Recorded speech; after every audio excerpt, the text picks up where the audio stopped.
আপোনালোকৰ স্কিনত খুব বেছিকৈ ফেচিয়েল হেয়াৰ আছে নেকি? আপোনালোকে এই ফেচিয়েল হেয়াৰ ৰিমুভ কৰিবৰ কাৰণে আপোনালোকে ৰেজৰ ব্যৱহাৰ কৰে নেকি? যদি আপোনালোকে ৰেজৰ ব্যৱহাৰ কৰে তেতিয়াহ'লে আপোনালোকে আজিৰ পৰা এই ৰেজৰ ব্যৱহাৰ নকৰিব, কাৰণ ৰেজৰ ব্যৱহাৰ কৰিলে আমাৰ মুখত ফেচিয়েল হেয়াৰ আৰু দুগুণে বাঢ়ি যায়।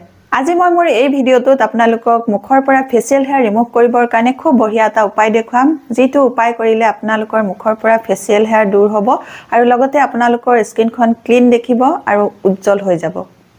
হাই ফ্ৰেণ্ডছ, আপোনালোক সকলোকে মোৰ অসমীয়া হোচাই চেনেলৰ নতুন এটা ভিডিঅ'লৈ স্বাগতম জনাইছোঁ। আশা ৰাখিছোঁ আপোনালোক সকলো ভালে আছে। আজি মই আপোনালোকলৈ লৈ আহিছোঁ আপোনালোকৰ ৰিকুৱেষ্টৰ এটা খুব বঢ়িয়া ভিডিঅ'। আপোনালোকৰ মাজৰে বহুতে কমেণ্ট কৰি আছিল যে ফেচিয়েল হেয়াৰ ৰিমুভ কৰাৰ কাৰণে এটা উপায় লাগে। আজি মই মোৰ এই ভিডিঅ'টোত আপোনালোকক দেখুৱাম যে কেনেকৈ আমি ঘৰুৱা সামগ্ৰীৰে আমাৰ মুখৰ পৰা ফেচিয়েল হেয়াৰ আঁতৰাব পাৰিম। এই ভিডিঅ'টোত আপোনালোকক ফেচিয়েল হেয়াৰ ৰিমুভ কৰিবৰ কাৰণে এটা খুব বঢ়িয়া উপায় দেখুৱাম। এই উপায়টো কৰিলে আপোনালোকৰ স্কিনৰ পৰা ফেচিয়েল হেয়াৰ দূৰ হ'ব, আঁতৰ হ'ব আৰু আপোনালোকৰ স্কিনখন খুব ধুনীয়া চাফা হৈ যাব, উজ্জ্বল দেখিব, গ্ল' হ'ব। আপোনালোকে এই উপায়টো কৰি চাব। নিশ্চয় আহক চাওঁ ফেচিয়েল হেয়াৰ ৰিমুভ কৰিবৰ কাৰণে ঘৰতে আমি কি সামগ্ৰীৰে কেনেকৈ ৰিমেডি বনাই এই ফেচিয়েল হেয়াৰ মুখৰ পৰা আঁতৰ কৰিব পাৰিম। এই ৰেমেডিটো দেখুৱাৰ আগতে আপোনালোকলৈ এটা ৰিকুৱেষ্ট আছে। আপোনালোকে যদি মোৰ অসমীয়া হাউচৱাইফ চেনেলটোলৈ নতুনকৈ আহিছে বা নতুনকৈ চাবলৈ আৰম্ভ কৰিছে, আগতে ছাবস্ক্ৰাইব কৰি লোৱা নাই, তেতিয়াহ'লে সোনকালে ছাবস্ক্ৰাইব কৰি ল'ব আৰু ছাবস্ক্ৰাইব কৰি ল'বলৈ আপোনালোকৰ মোবাইলৰ স্ক্ৰীনৰ তলতে থকা ছাবস্ক্ৰাইব বটনটো টিপি দিব। ওচৰতে এটা বেল ওলাব, বেলটো টিপি দিব। তেতিয়া মোৰ আহিবলগীয়া সকলোবোৰ ভিডিঅ' নটিফিকেশ্যন আপোনালোকলৈ সোনকালে যাব আৰু আপোনালোকে সোনকালে ভিডিঅ'সমূহ চাবলৈ পাব। এতিয়া মই ৰেমেডিটো বনাবলৈ আৰম্ভ কৰিছোঁ আৰু প্ৰথমে লৈছোঁ এটা চচপেন আৰু এই চচপেনটোতে মই এতিয়া এচামুচৰ জোখাৰে এয়া চেনি লৈ লৈছোঁ। চেনি ডাঙৰ চামুচৰে এচামুচ লৈছোঁ। এতিয়া মই আনিছোঁ বেচনো ল'ম এয়া ডাঙৰ চামুচৰে এচামুচ। বেচন এচামুচ, চেনি এচামুচ এনেকৈ মই মিক্স কৰি লৈছোঁ। দুইবিধ মিক্স কৰি লোৱাৰ পাছত এয়া মই আধা চামুচৰ জোখাৰে দিছোঁ আটা। তিনিওটা বস্তু মিক্স কৰি ল'লোঁ। মিক্স কৰি লোৱাৰ পাছত মই এয়া আনিছোঁ কফি পানী। গৰম পানীত কফি গুলি পেলাই মই এনেকৈ একাপ লৈছোঁ আৰু এইখিনিতে মই এয়া গোটেইখিনি কফি পানী একাপৰ জোখাৰে দি দিছোঁ। দিয়াৰ পাছত মই এয়া অলপ ঘুটি ল'লোঁ। ঘুটি লোৱাৰ পাছত মই এতিয়া নেমু দিম আধা চামুচৰ জোখাৰে। আধা চামুচৰ জোখাৰে আপোনালোকে ইয়াতে নেমু দিব।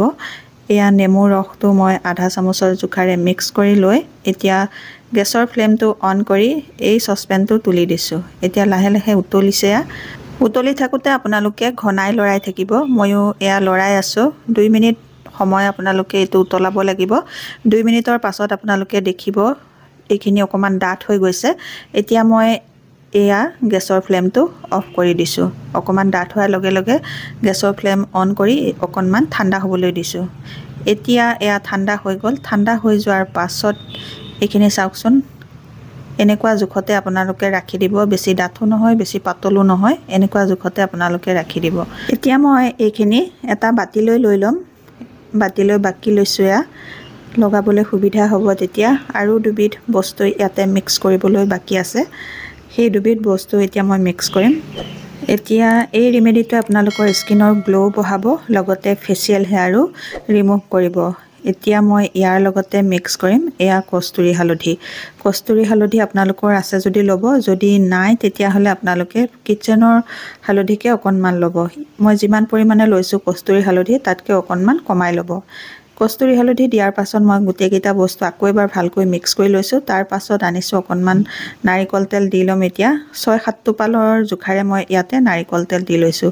গোটেইকেইটা বস্তু আকৌ এবাৰ ভালকৈ মিক্স কৰি ল'লোঁ। এতিয়া এই ৰেমেডিটো মুখত লগাব পৰা হৈ গ'ল। এইটো কেনেকৈ লগাব লাগে, কিমান সময় লগাব লাগিব, কেনেকৈ এৰুৱাব লাগিব, তাৰ নিয়ম আছে। সেইখিনি জানিবৰ বাবে আপোনালোকে ভিডিঅ'টো একেবাৰে শেষলৈকে চাই যাব। এতিয়া মই এই ৰেমেডিটো তৈয়াৰ কৰি ল'লোঁ। তৈয়াৰ কৰি লোৱাৰ পাছত এতিয়া এইটো কেনেকৈ লগাব লাগিব আৰু লগোৱাৰ পাছত কিমান সময় ৰাখিব লাগিব, ৰাখি পেলাই কেনেকৈ আপোনালোকে মুখৰ পৰা এইটো আঁতৰাব লাগিব, সেই গোটেইখিনি দেখুৱাম। এতিয়া মই আপোনালোকক এই ৰেমেডিটো মুখত লগাই দেখুৱাম। লগোৱাৰ আগতে মই মোৰ ফেচখন ক্লিন কৰি ল'ম। ক্লিন কৰিবলৈ মোক লাগিব গোলাপ জল।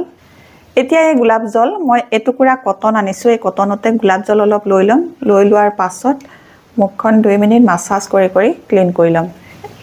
এনেকৈ আপোনালোকে গোলাপ জলেৰে মুখখন ক্লিন কৰি ল'ব।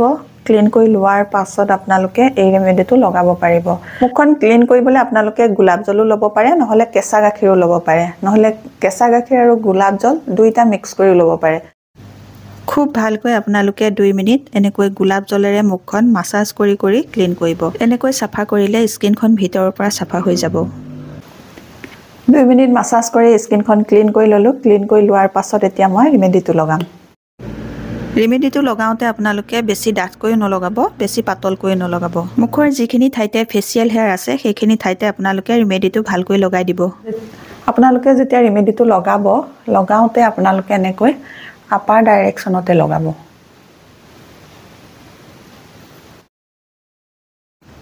এতিয়া মই গোটেই মুখখনতে খুব ভালকৈ এই ৰেমেডিটো এয়া লগাই লৈছো লগাই হৈ গল লগাই হৈ যোৱাৰ পাছত এতিয়া মই এনেকৈ যেতিয়ালৈকে নুশুকায় তেতিয়ালৈকে ৰাখিম যেতিয়া শুকাব তেতিয়াহে মই এৰুৱাম এই ৰেমেডিটো মুখৰ পৰা এৰুৱা নিয়ম আছে কেনেকৈ এৰুৱাব লাগে মই শুকুৱাৰ পাছত আপোনালোকক দেখুৱাই আছো এতিয়া আধা ঘণ্টা হৈ গল আধা ঘণ্টাৰ পাছত এই ৰেমেডিটো শুকালে এতিয়া কেনেকৈ এৰুৱাব লাগে মুখৰ পৰা এই ৰেমেডিটো সেইটো আপোনালোকক দেখুৱাই আছো মুখৰ পৰা এৰুৱা আগতে আপোনালোকে হাতত অকনমান এয়া নাৰিকল তেল লগাই ল'ব এনেকে দুইটা হাততে নাৰিকল তেল লগাই ল'ব অকনমান নাৰিকল তেল লগোৱাৰ পাছত আপোনালোকে এইটো এনেকে আপাৰ ডাইৰেকশনত এনেকে ওপৰলে ঘহি এৰুৱাব ৰেমেডিটো এৰুৱাই দিয়াৰ পাছত দেখিছেনে মোৰ স্কিনত কিমান ধুনীয়া গ্লো আহিছে খুব ধুনীয়াকৈ সাফা হৈ গৈছে স্কিনখন বগা বগা দেখিছে মুখত থকা ফেচিয়েল হেয়াৰবোৰ গুচি যাব আৰু স্কিনখন উজ্জ্বল হৈ যাব এনেকৈ মাজে মাজে আপোনালোকে হাতত নাৰিকল তেল সানি থাকিব সানি আপোনালোকে মুখৰ পৰা এই ৰেমেডিটো এৰুৱাই থাকিব এনেকৈ আপোনালোকে নাৰিকল তেল হাতত লগাই আপাৰ ডাইৰেকশনত এনেকৈ মোহাৰি দিব আপোনালোকৰ এই ৰেমেডিটো আতৰি যাব লগতে আপোনালোকৰ মুখত থকা যিবোৰ ফেচিয়েল হেয়াৰ সেই হেয়াৰবোৰ উঠাই লৈ যাব এনেকৈ আপোনালোকে সপ্তাহত দুবাৰ ব্যৱহাৰ কৰিব আপোনালোকৰ মুখৰ যিবোৰ ফেচিয়েল হেয়াৰ একেবাৰে এডালো নোহোৱা হৈ যাব হাতত নাৰিকল তেল সানি ভালকৈ মুখখন এনেকৈ ঘহি আপোনালোকে এই ৰেমেডিটো মুখৰ পৰা এৰুৱাব এই ৰেমেডিটো মুখৰ পৰা এৰুৱাবলৈ অকনমান সময়ৰ প্ৰয়োজন হয় আন ৰেমেডি যেনেকৈ পটককে এৰুৱাই পেলাব পাৰি এই ৰেমেডিটো এৰুৱাওঁতে কিন্তু অকনমান সময় লাগিব এতিয়া আপোনালোকে দেখিলে মই কেনেকৈ মুখৰ পৰা এই ৰেমেডিটো আতৰালো আপোনালোকেও সেইদৰে আতৰাব এই ৰেমেডিটো মুখৰ পৰা এৰুৱাৰ পাছত আপোনালোকৰ স্কিনখনৰ গ্লো দেখিবলৈ পাব আপোনালোকৰ স্কিনখন সাফা হোৱা দেখিবলৈ পাব আপোনালোকৰ স্কিনৰ পৰা যিবোৰ ফেচিয়েল হেয়াৰ সেইবোৰো আতৰি যাব আপোনালোকৰ স্কিনখন ধুনীয়া গ্লো আহিব এতিয়া মই কেনেকৈ আতৰালো এই ৰেমেডিটো মুখৰ পৰা আপোনালোকে দেখা পালে আপোনালোকেও হাতত নাৰিকল তেল সানি আপোনালোকে আপাৰ ডাইৰেকশনত মাসাজ কৰি এই ৰেমেডিটো আতৰাব এনেকৈ আতৰালে মুখত থকা যিবোৰ ফেচিয়েল হেয়াৰ সেইবোৰ উঠি যাব আৰু আপোনালোকৰ স্কিনখন পুৰা ক্লিন হৈ যাব এৰুৱাৰ পাছত আপোনালোকে মুখখন ঠাণ্ডা পানীৰে ধুই দি পেলাই আপোনালোকে নিজৰ যিটো ময়শ্চাৰাইজাৰ লগায় সেইটো লগাব ময়শ্চাৰাইজাৰ লগোৱাৰ 15 মিনিট পাছত আপোনালোকে সানস্ক্ৰিন লগাব এইদৰে আপোনালোকে মুখৰ পৰা ফেচিয়েল হেয়াৰ দূৰ কৰি স্কিনখন সাফা কৰি ল'ব পাৰিব আজিৰ এই ভিডিওটো ইমানে আছিলে নিশ্চয় আপোনালোকে ভিডিওটো চাই ভাল পাইছে যদি ভাল পাইছে সোনকালে মোৰ অসমীয়া হাউসৱাইফ চেনেলটো সাবস্ক্ৰাইব কৰি ল'ব আৰু আপোনালোকৰ ফ্ৰেণ্ডৰ লগত এই ভিডিওটো শ্বেয়াৰ কৰিব নতুন এটা ভিডিওৰ সৈতে নতুন এটা এনেকুৱা টিপছৰ সৈতে আপোনালোকৰ মাজলৈ আকৌ আহি আছো তেতিয়ালৈকে নমস্কাৰ আজিলৈ আহো